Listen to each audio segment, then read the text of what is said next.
Guardiões da Galáxia parece só mais um filme de piada da Marvel. Um guaxinim armado, uma árvore que fala, um cara dançando no meio da batalha final. Quanto mais você olha esse filme com outros olhos, você percebe que ele fala sobre coisas absurdamente humanas, principalmente solidão, trauma, perda e família.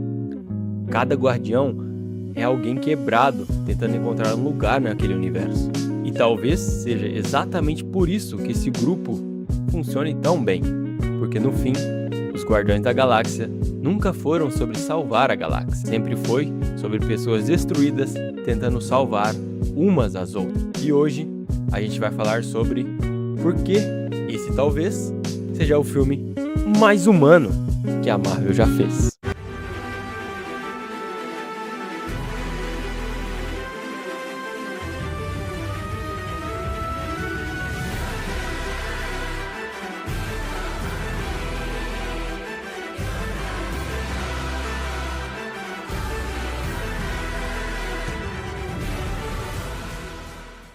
Nas décadas de 70 e 80, um conceito amplamente utilizado no cinema foram as famigeradas Space Operas.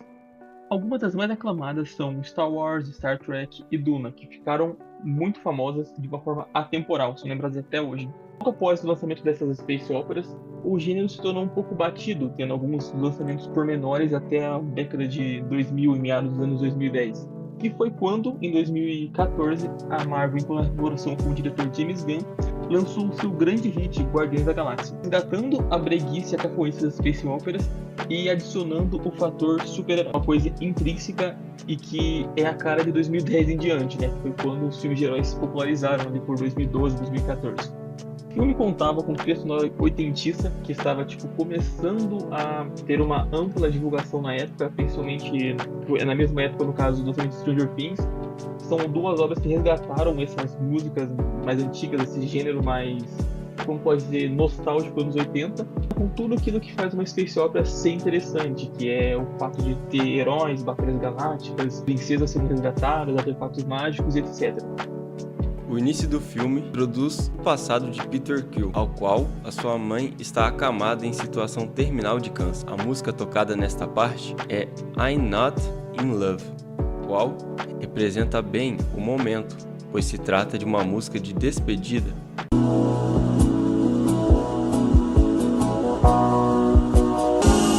not in love, so don't forget it. Peter tem seu último encontro com a sua mãe, que, por estar em estado terminal, pede para ele segurar a sua mão. Por ser muito novo, teve medo daquela situação e hesitou. Logo após isso, ele sai correndo desesperado, acaba sendo abduzido por uma nave de saqueadores. O filme já corta para o futuro, ao qual Peter já é definitivamente um saqueador, ao qual se auto-intitula Senhor das Estrelas. Ele chega a um certo planeta em busca de um tesouro, ao qual é introduzida a icônica música Come Get Your Love. Toda vez que você ouvir, você irá lembrar dessa cena.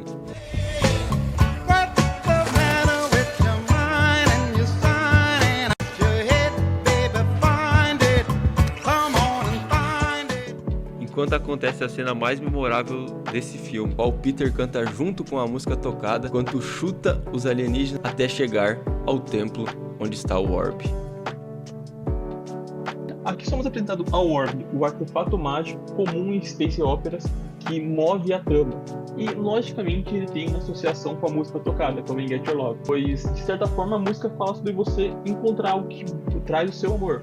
E, tecnicamente, né, se você analisar bem a lore do filme, é isso que o Orb faz indiretamente. Ele não traz, obviamente, o amor físico do Peter, porém, ao longo do filme, vocês vão ver, no caso, que ele preenche um vazio que faz uma diferença grande no nosso personagem principal, nosso protagonista. É mostrado também um pouco da personalidade mais canastrona, mais jocosa do nosso Peter Quill, como ele é mais malemolente lidando com os soldados de Ronan, enquanto Peter foge do planeta e ao mesmo tempo tenta despistar o seu, entre parentes, chefe, Yondo. Ele demonstra um pouco da sua canalice ao tentar ainda vender o Orb e enganar o seu chefe, enquanto ele se encaminha para o planeta Zendar, que é um planeta muito importante para o filme e onde ele vai encontrar o resto da sua equipe. Ao chegar em Zendar, Peter se encontra com esse possível comprador. o qual fica com muito medo ao descobrir que Ronan, um fanático religioso Kree, está atrás desse orbe e decide comprar o orbe de Peter.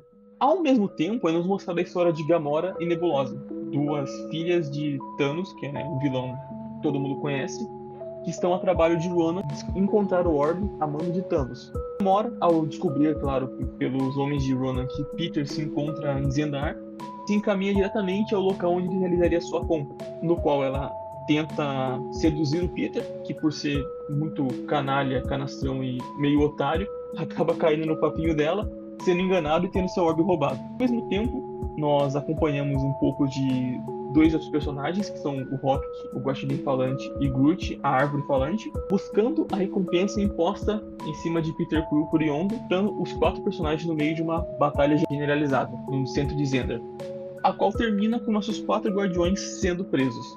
Na prisão, quando os nossos guardiões chegam lá, um dos guardas acaba confiscando o Walkman de Peter, e ele o confronta sem sucesso. Mas a música tocada nessa parte é a Hook Wanna Feeling. Representa muito bem o apego de Peter tem por aquilo, por ser um presente da sua mãe que faleceu. Implica diretamente com a música tocada e sua tradução. Inside of me,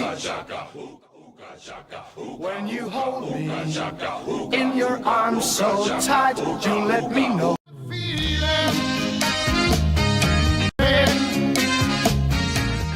Demonstra até onde ele estava disposto a ir para não perdê-lo, mesmo sem sucesso. Quanto isso, na prisão, todos têm certo desprezo por Gamora. Afinal, ela é filha de Thanos, e ele já ter massacrado diversos seres do universo. Quanto isso, lá somos apresentados a mais um futuro guardião, Drax, Destruidor, que na verdade não destrói nada, e também uma vítima de Thanos. Ao ver Gamora, ele compartilha do mesmo desejo e sentimento dos outros detentos, de se vingar de Thanos. Ela, porém, não aparenta dar grande importância. Rocket já apresenta a ideia de fugir de maneira fácil, pois ele já fez isso em 7 outras prisões. Então, naquela noite, alguns presos conseguem de algum modo abrir a cela de Gamora e confrontá-la. Drax estava acordado, viu o barulho da confusão, ele mesmo decide pôr um fim naquilo a ponto de degolá-la. Peter, ao ver aquela situação, utiliza as suas habilidades canalha para convencer Drax de poupar Gamora e unir a eles no plano de fuga, convencendo ele de que na verdade matar Ronan seria uma vingança mais efetiva. Logo após isso, o filme nos leva à fuga dos Guardiões, onde cada guardião tem sua importância no plano estabelecido por Rock. Apesar do desentendimento, eles se unem para um plano em comum de fugir daquela prisão. É aí que o filme brilha. Você sente como esses personagens, mesmo com as suas divergências, pensam de maneira coletiva, protegendo uns aos outros como uma família, tendo uma sintonia jamais antes vista. Assim que eles escapam da prisão, Gamora diz que tem um comprador interessado no orbe em lugar nenhum. Eles vão em direção ao tal. Chegando em lugar nenhum, nossos heróis acabam se desentendendo por algumas questões morais, no caso, envolvendo Drax, Rock.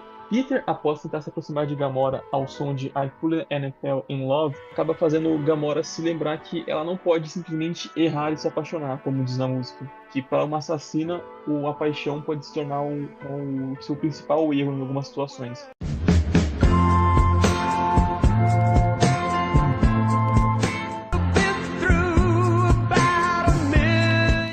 Para Peter, que é basicamente um canalha, mas de uma boa alma no fundo, é o intrínseco, que ele tem que permitir poder amar, no caso.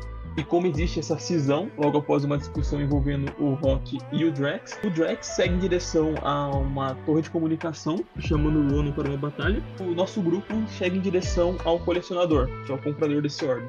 Chegando ao covil do colecionador, os heróis se deparam com nada mais nada menos que com o orbe, o artefato místico do filme, sendo uma poderosa joia do infinito, que é parte essencial da construção do plano da Marvel. E nesse filme se trata da Joia do Poder, que é um artefato com poder literalmente infinito e que acaba destruindo totalmente o Covil. No meio termo em que o Covil sendo destruído, naves de Ronan e seus capangas, junto mesmo com Nebulosa, a irmã de Gamora, chegam em lugar nenhum para caçar nossos heróis. Nesse momento rola uma grande perseguição de nave espacial enquanto o Drax é brutalmente espancado sem nenhuma chance de vitória pelo Ronan. Mesmo sem ter nenhuma joia, ele não tinha chance alguma de vencer. E durante essa perseguição, a nave de Gamora é atingida no meio do espaço, deixando ela à deriva, precisa morrer. E Peter estava tendo um bonde amoroso com a Gamora, acaba saindo de sua nave, se sacrificando momentaneamente enquanto chama o Yondu, seu antigo companheiro, para salvar a todos no momento. Logo após serem resgatados, o Peter, mais uma vez, ao invés de falar algo simples, ele acaba tentando se passar. É uma cena muito engraçada dele, uma coisa incrivelmente heróica, trazendo um pouco desse humor, desse canastrão, né? E deixando claramente a Gamora um pouco mais enojada do que ela já estava. Logo após esse momento, é confrontado mais uma vez por Yondu, onde ele, mais uma vez no filme, pela 90ª vez, tem que usar suas habilidades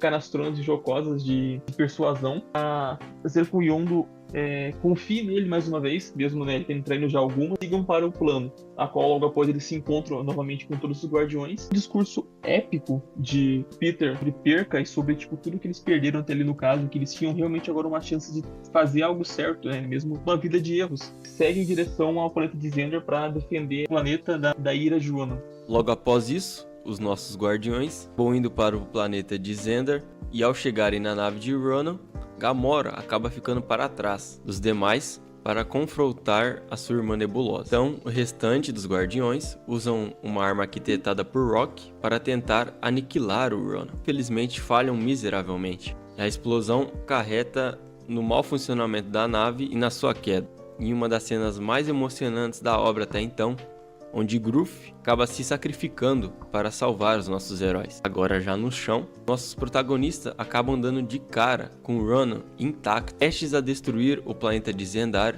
junto com nossos queridos personagens. Então nessa cena, Ronan intitula eles de Guardiões da Galáxia. Peter, com sua canalice e jocosidade, começa a dançar, dando a cena mais memorável dessa obra, ao qual todos ficam sem entender por um momento. Porém, tudo se tratava de uma distração para Rock destruir o martelo de Ronan, ao qual o poder da joia estava infundida. A joia, enquanto estava em queda, Peter consegue pegá-la, mas sozinho ele não iria conseguir suportar o poder dela. Em meio a isso, Peter, vendo a Gamora, que está estendendo a sua mão para ele, a sua própria mãe, tendo assim aos momentos finais que teve com ela. Os Guardiões acabam se dando as mãos para suportar tamanho poder daquela joia, mostrando assim o trabalho em equipe, transformando Ronan em uma pilha de cinzas e fuligem. Apesar de seus crimes, por terem salvo o planeta de Xandar, a Tropa Nova os perdoa pelos seus crimes. Yondu, de novo, pela 10ª vez, acaba sendo enganado por Peter, achando que está na posse da joia, mas na verdade está na proteção da Tropa Nova. E o filme termina com Yondu abrindo o orbe entregue por Peter e vendo um bonequinho. E, em vez de ficar puto, dá um leve sorriso ao ver que Peter não mudou nada. E esse final de filme, o filme inteiro na verdade é maravilhoso por conta disso. Guardiões, por mais que se trate de uma história que tem literalmente um humano, se for olhar bem, acaba sendo o filme mais humano da que teve na Marvel e nessa geração recente de filmes de heróis.